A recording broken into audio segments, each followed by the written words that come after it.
episode 103 of my Doll's House Diary. Now, I'm just really popping in today with a bit of an update episode, as I haven't really had much time to work on the Doll's House during the week. But what I do want to do today is make a start on the Chesterfield sofa, and I'll show you the fabric that I've got for that in a moment. And I also want to show you a lovely landscape painting that Matt did for me earlier in the week. So here is the painting, and I actually asked for a Constable style landscape, and I really love this. And this is going to go in the landing area, so above the console table there. And the measurements I actually gave to Matt were from the outer handles, so that's the width of the painting with the frame on. So I'll probably have a little bit of room at either side, and I might just have some smaller pictures at either side, maybe a little set of 4 or something like that. So I'm going to make a frame for that today as well. I also want to show you the progress I'm making with the kitchen rug. So I've actually just started on the border, as you can see here. So 2 rows of the dark red around the outside edge, and then I'm doing this lovely sort of squared border, and then on the inside of that I'll have a second border, because I really liked how that turned out on the living room rug, but that will have flowers in it, and the entire sort of rug is going to be very floral. So I thought this would be a nice start, just have a nice sort of square, very sort of geometrical border around the outside edge. So I'm really looking forward to carrying on with that. And I've done another couple of little flowers just on a scrap piece of canvas that I'm quite happy with. So now I've got quite a bit to be getting on with. And as I said, I'll keep updating you on the progress of this in these episodes. And this is the fabric that I ordered for the study Chesterfield sofa. And it's a lovely sort of fine velvet.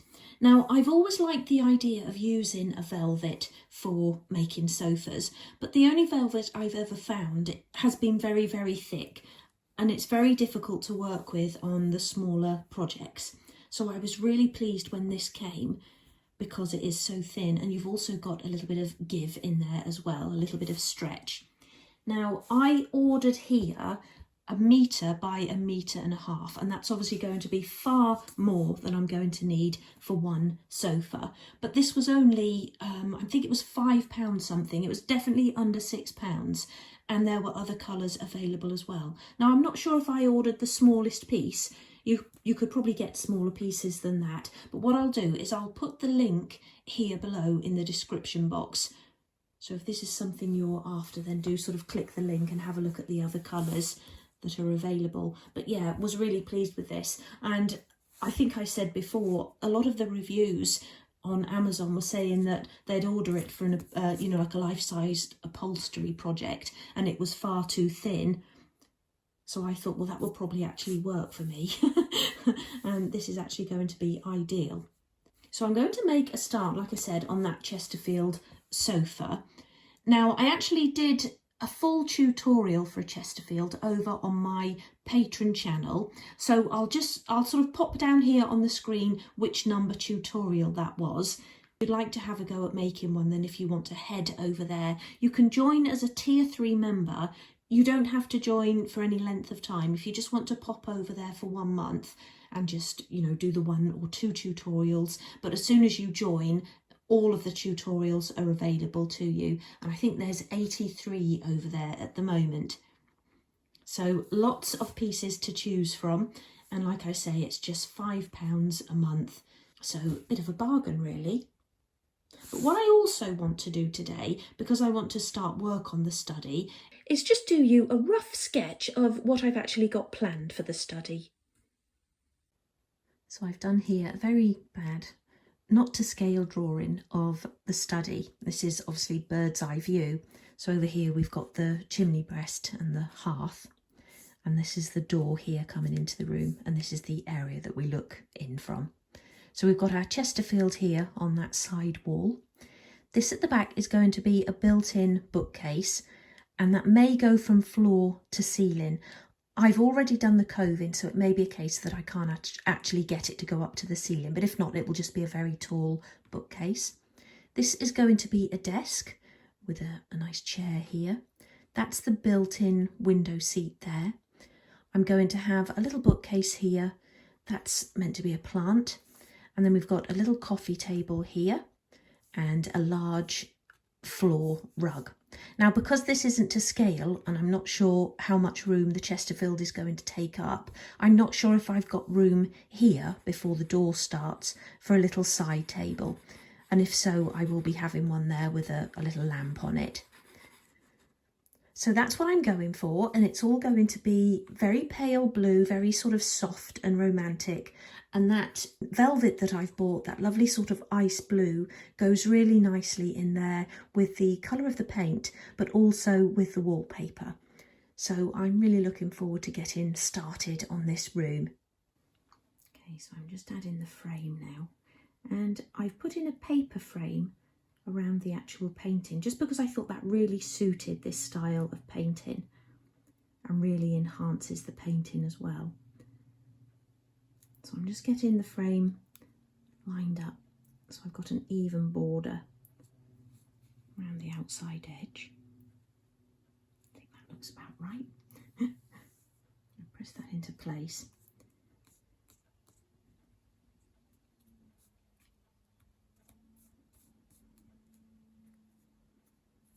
And I just actually taped the paper border, or I taped the painting to the paper border. So I don't want to use any glue or anything like that. So that border is just sitting loosely around the actual painting, but I used masking tape to tape it at the back.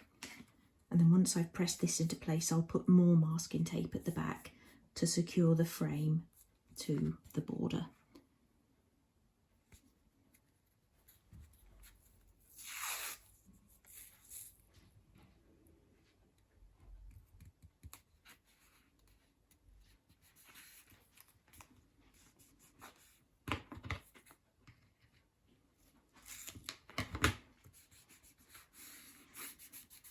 Like that. So always make sure your masking tape is actually sitting within the frame at the back, so you haven't got anything overhanging when you actually come to fit it. And then what I also like to do, just make sure I'm the right way, is just put a strip of wood along the back there before I attach it to the wall. And that will just mean that it will sit forward from the wall a little bit rather than being flat against your wall, and that will give it a more realistic look.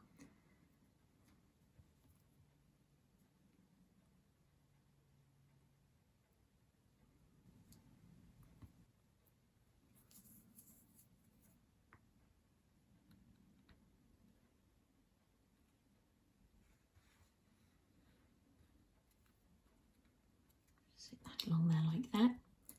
And the Gorilla Wood glue will attach it to the masking tape.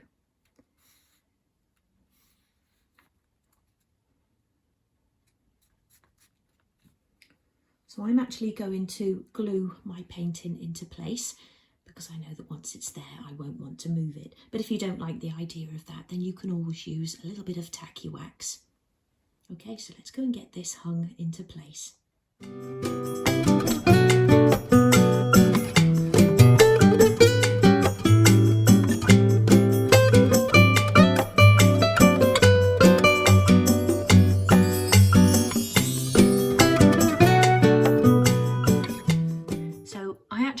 That by eye, but I did then just bring my rule in to check the position from the edge of the door frame to the edge of the picture frame at the top and then at the bottom, and that's a really good way of making sure that you've got it straight.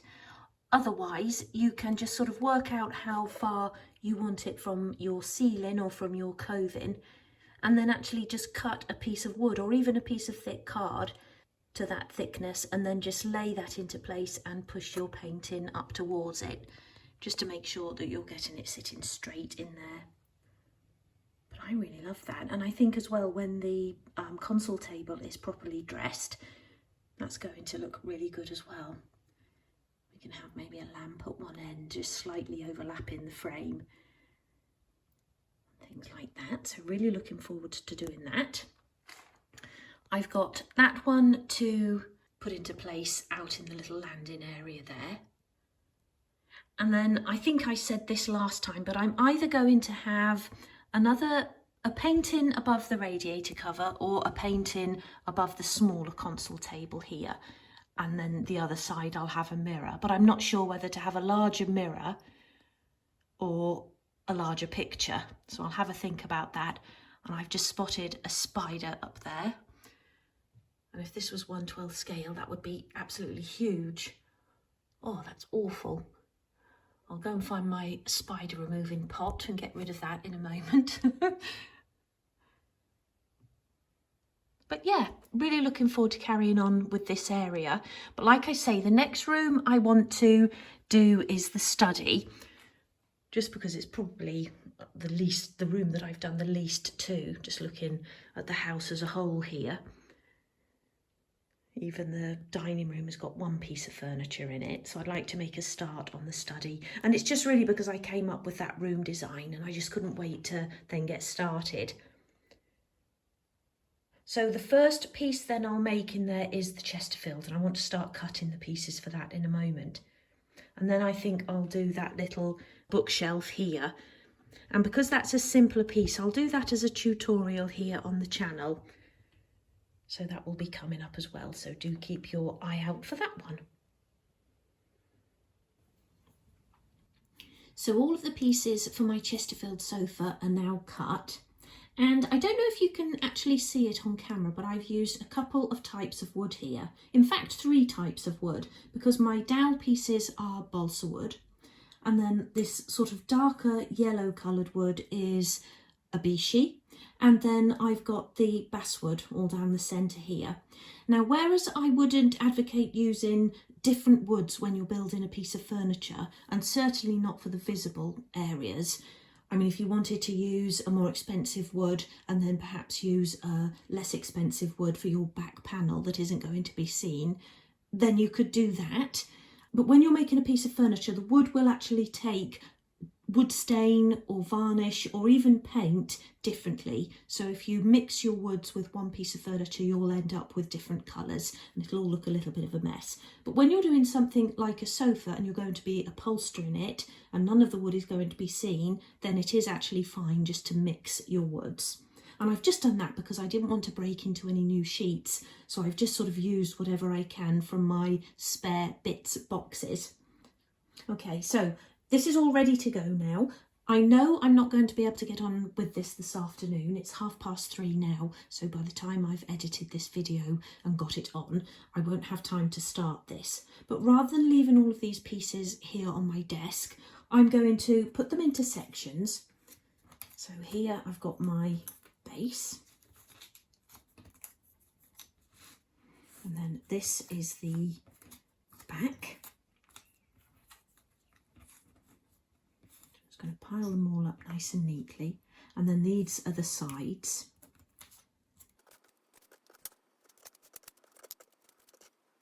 And then what I actually like to do is just put a bit of masking tape around each little set.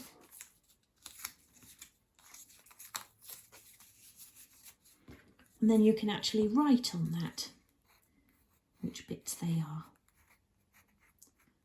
And this is good as well when you're working on a large project. And in a lot of my tutorials, I'll say, you know, cut the pieces for the base first or cut the pieces for this part first. But if you wanted to get all of your cutting out of the way in one go, then this is a really good way of doing it. So you would just have on your work surface the pieces that you're working with, and everything else would be in a nice tidy pile, all kept together like that elsewhere on your desk. But in this instance, I know I won't get back to this now until at least Monday. And then if I'm in my craft room over the weekend, I'm not going to mess the pieces up. And I actually will be in my craft room because I'm planning on doing a little bit more sorting out. I'm desperate to make more room in here. And it's going pretty well, actually. I've been buying storage crates whenever we go out shopping and slowly transferring things into crates. And it's just making the cupboard areas a lot more tidy. That's the back. but there is still a long way to go. I've still got lots more sorting to do. Things that I will be donating to charity, some things that I'll be listing for sale, either on Etsy or on eBay. So yeah, lots more sorting to do, but I do actually quite enjoy a good sort out, and obviously the results as well. I'm making a mess of this one. I like to keep them in a nice little pile. Ship it together. So that's an arm.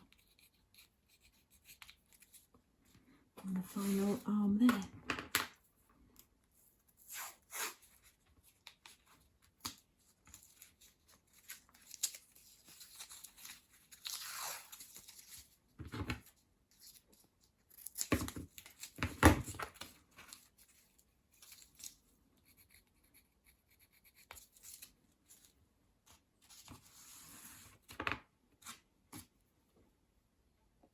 Okay, so that's going to be it for today's episode. Apologies it's not a longer episode, and apologies that it's not been very exciting either, but I really didn't want to skip another week, so I thought I would just bring you a few little updates rather than just missing a week. But I will be back with that bookcase tutorial. Hopefully that will be next Friday, depending on how my craft room days work out next week.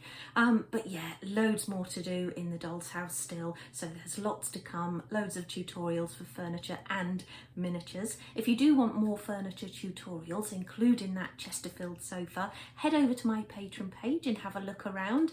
Like I say, you can just join for a month if you want to, but if you did want to commit to a year's membership, then you get 10% off the membership fee.